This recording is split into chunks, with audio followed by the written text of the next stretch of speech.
Hi everyone, Sanan from Car Inspected here. Today I replaced the shocks and the springs in the rear of the parts. These are the shocks.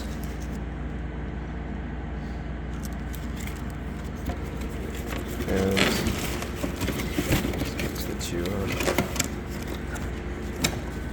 these are the springs. These are the original manufacturers of the springs. You can see the old shock. I had compressed it and it just never came back. So it's pretty much finished. I'll give you a quick overview. Put these jack stands, this one and this one.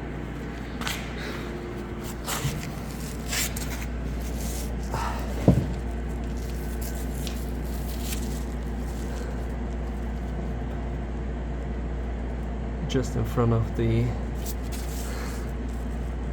differential. That bar in front of the differential. All right.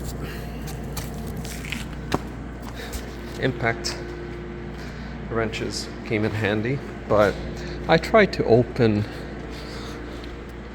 the bolts, but I couldn't. So I had to get a map, gas, heat it up. So I removed the tires. 19mm tires are off. And then the bolt that holds the spring, actually the springs just fell off. This is the bolt that holds the spring. It's 15mm. Then a bolt that holds the stabilizer link there. That's a 13mm. And then a big bolt that holds the shock. That's this side is welded, so the other side is an 18mm. I'll just show you the freshly tightened bolt. You can see it near the center of the image.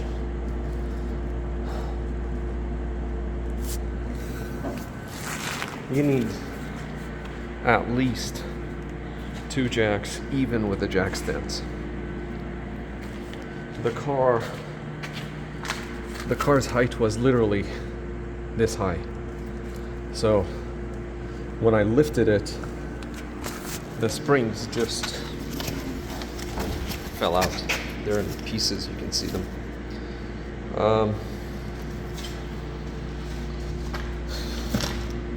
I have the service records of the car. These springs were replaced about 2 years ago. And the reason why they failed in 2 years, these are original Volvo springs. They were replaced at the dealer. The reason for the premature failure is the shock.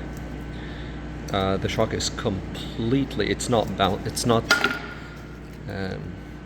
coming back. It's there. I literally have to pull it, and it just doesn't bounce back. So that created a lot of load on the springs, and with time, it just broke them.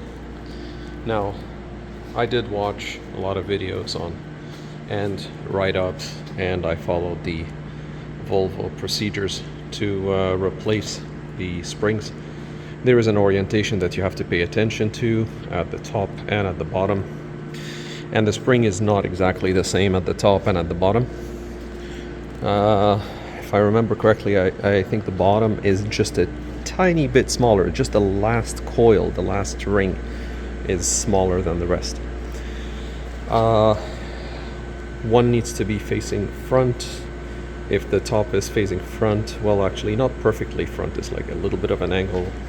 The back would be facing perfectly towards the back, or the bottom would be facing towards the back. and it would be the opposite on the other side. I did use heat. I used the MAP gas to heat up the bolts that hold the shock to the hub, or the rear hub, the 18 millimeters that I showed you earlier. I had to heat them up from this side. Yeah, there. Be careful not to damage the plastic. There's a lot of plastic in that area. You see it here.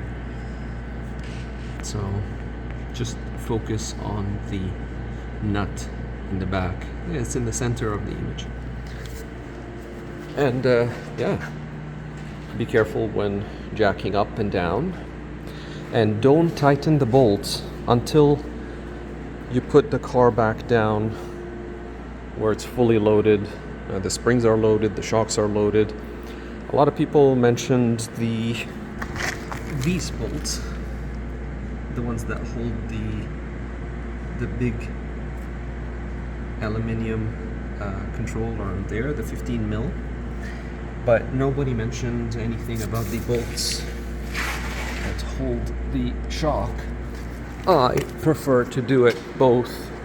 I mean, I threaded the bolts, obviously. I put them in, and I just tightened them by hand, and then I waited until the spring and the shock were fully loaded before I loosened them slightly just to release any tension, and then tighten them.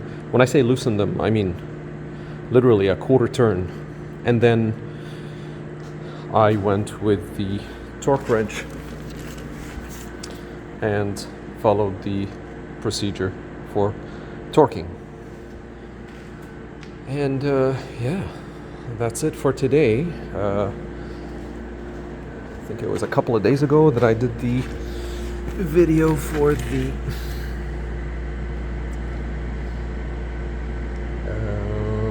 you can see it in the background there. That's the height adjustment, or the level sensor in the rear as part of the installation for there it is, as part of the headlight xenon, or the ABL, active bending light retrofit. Currently the car is still with halogen headlights. Okay, that's pretty much it for today. I'm gonna tighten the lug bolts. I think it's 130 or 140. And yeah, we're done for today. So thank you for watching, and we'll see you on the next episode.